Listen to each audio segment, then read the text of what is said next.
Hello, people. Hi.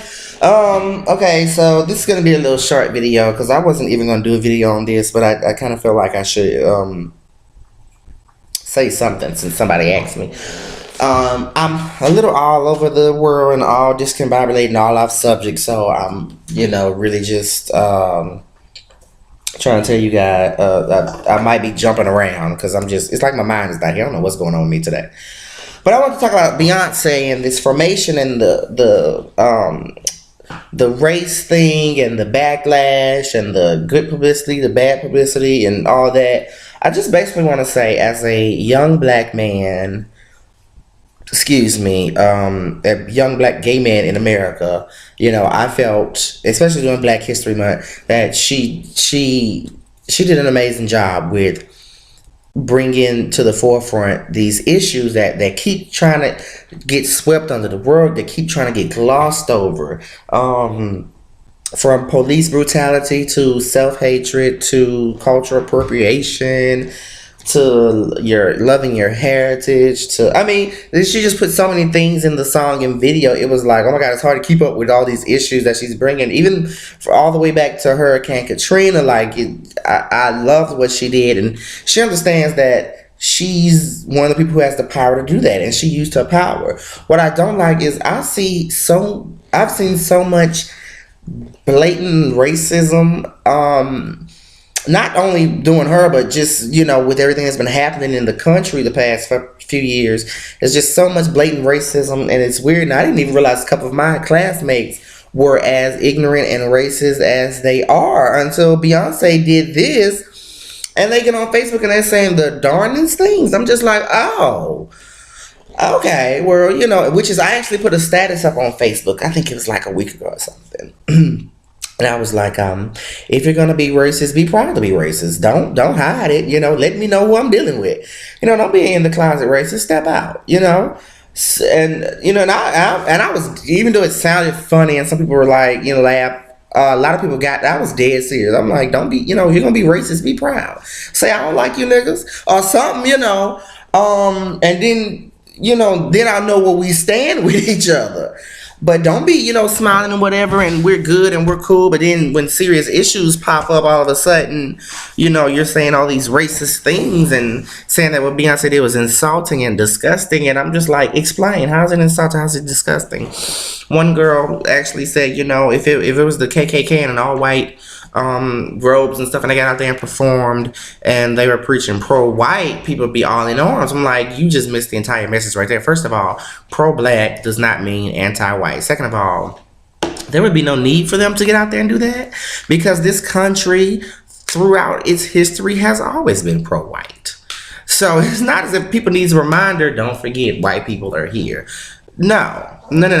And for some white people try to say, I understand what black people go through, but I can't do anything about it. First of all, you don't understand shit. You may see things and you can turn your eye, but at the end of the day, when you walk down a street at night, the police are not ready and willing to shoot you.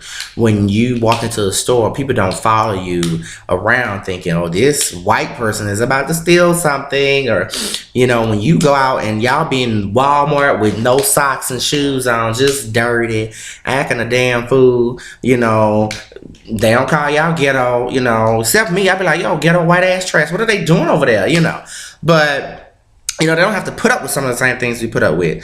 And a lot of people have to understand, a lot of people to this day still sometimes question what is white privilege. And I'm like, the fact that you don't know what it is lets me know that you're so sheltered and cut off from the struggle that that you're proving my point that white privilege exists. Just another form of nepotism. Is nepotism basically based on your skin color. But in defense of Beyonce, this woman has always been criticized about what she does, how she does it, when she does it, where she does it, things like that. And not just by white people, sadly. Black people will drag her from her hair to her body to her child. Like, how you talk about a child? you know, to her husband, to her, to everything, her mother, her her sister. It's like black people will drag that woman to hell and back. Will call her. There was my husband and I were actually debating with this guy on Facebook, and he was a black man, and he actually referred to her as a bitch, a talentless bitch.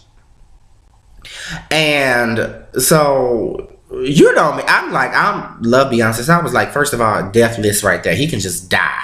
You know, my husband had to read him and educate his ass real quickly. But for me, I was like, fuck him. I don't even want to educate him. I just want that bitch to just have a heart attack and stroke over, because what part of her, what has she done personally to you to call her an untalented bitch? Like, that just goes too far. You cannot be a fan of her music. You cannot be a fan of her outfits or her performances. You can be, you don't have to be a fan. But to say untalented bitch, okay, first of all, untalented. First of all, just get that out the way. Anybody who has ever had the pleasure of seeing a Beyonce show live knows that, first of all, talent is just coming out of this lady's pores. And bitch, okay, that's just okay. If I walked up to his mother or his sister or niece or granddaughter or whatever and be like, oh yeah, hey bitch, I'm sure, you know, he'd be ready to fight me. But you know, it's okay. He can call her that because it's Beyonce, you know, whatever. So stuff like that, I get mad. It's one thing when white people do it, but then when a black person jumps on it and has to drag her for what? What has she done to you?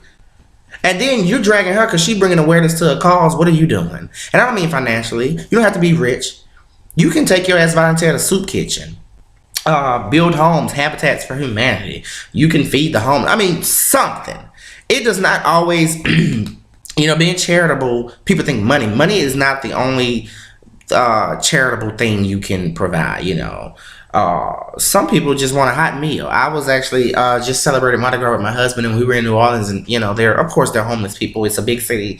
Some people are on the streets, and I felt bad. I was like, I wish I could just pick them all up and, you know, get them cleaned up and put them in a home and they be fine, you know. But you know, you can't fix everything. Understand that, but you can at least make an effort and do your part or whatever. But you know, that was just my short video. I just need people to think before you speak, especially if you're a black person. Why, you know, you got this, you know, this whole thing. You're so busy attacking Beyonce, y'all didn't even realize that they found Bill Cosby innocent. Now, if you have your thoughts on it and he's guilty in your mind or whatever, that's fine. Or if he's innocent, whatever. I'm not going to tell you my thoughts yet because you know, he's innocent in most of the claims, but they're still in court, so you never know. But I'm not going to tell you my thoughts, but I will say people have overlooked that. They are so on this. They forgot about that. They forgot about Eric Gardner and, you know, Trayvon Martin, things that Beyonce brought back to the forefront, because people get so, black people will try and tear each other down. And white people will do stuff right under their noses and they don't even notice it because they're too busy fighting each other. That's the type of thing that boils my blood. And this is not an anti-white video. This is a pro-black. Pro-black does not mean anti-white. This is just a pro-black video. I am a black man living in the South. You know, I live in Louisiana, so I've experienced racism. Sad to say, I've experienced racism. I've experienced racial profiling and racial stereotyping. I've experienced, you know, all kinds of things. Then I'm a black gay man. So black, gay, and I'm a man. You know, them three things that people just, these days, being a black man is one thing. Being a black gay man, that's just a whole nother spectrum. And, you know, that's another thing. Black people are like, we're being oppressed and we're being hated because of our skin. And I'm just like, gay people are being oppressed. They're being hated on because of their sexual preference. You know, so it's like we have a lot of growing to do as a people, as a country, as a community. But, you know, I thank Beyonce for bringing that out and trying to show us, or at least trying to put a path where we could at least start to get on the right direction and come together. You know, the rest is up to us. But that's just my little 2 cents on the issue. I'm sure people are still going to continue to be ignorant and act a fool, but hopefully in the coming, you know, in the future, there'll be more people to, you know, be a part of the change, I guess. So, peace out. Catch you home.